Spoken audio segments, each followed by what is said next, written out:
Hello everybody, and thank you for tuning in to the weekly report. Audit USAID, then shut it down. As of this writing, when you attempt to access the U.S. Agency for International Development, USAID website or social media pages, you are informed that this site can't be reached. The media reports that the new Trump administration has not only frozen USAID activities, but may be planning on bringing it back under control of the U.S. State Department. Other reports, including statements by Elon Musk, suggest that it will be closed completely. If true, the closing of USAID may be one of the most significant changes President Trump has made among the many dramatic actions in his first couple of weeks in office. Many Americans may still have the idea that USAID is a government agency delivering relief at disaster sites overseas. They may still remember the bags of rice or grain with the USAID logo on them, but that is not USAID.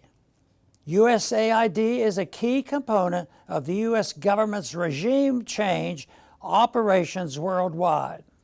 USAID spends billions of dollars every year propping up NGOs overseas that function as shadow governments, eating away at elected governments that the U.S. interventionists want to overthrow. Behind most U.S. foreign policy disasters overseas, you will see the fingerprints of USAID.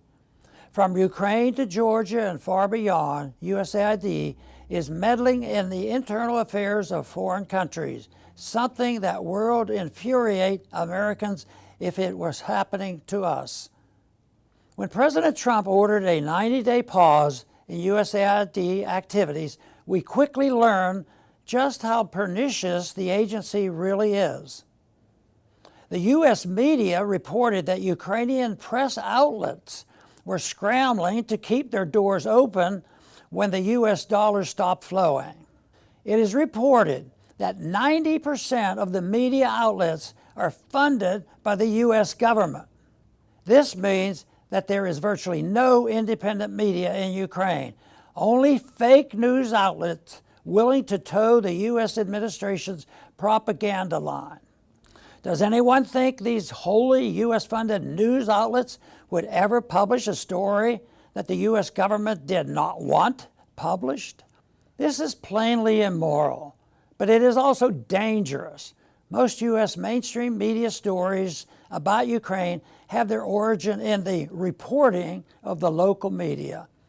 From battlefield news to casualties to the state of the Ukrainian military, the news from Ukraine is being written by U.S. government-backed media outlets and then picked up by U.S. and other Western media. It is a closed propaganda loop that not only propagandizes the U.S. citizens but also feeds false information into U.S. government outlets, such as Congress, that rely on mainstream U.S. media reporting for their news on Ukraine. No wonder so many in Washington continue to support this hopeless war.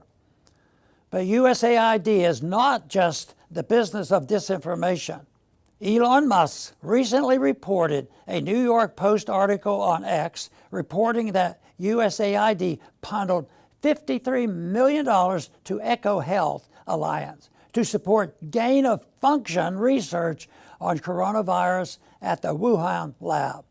Did USAID help fund COVID? Americans have a right to know. In natural catastrophes overseas, Americans have shown themselves to be extremely generous. Private volunteer assistance organizations can most effectively assist victims of disasters worldwide.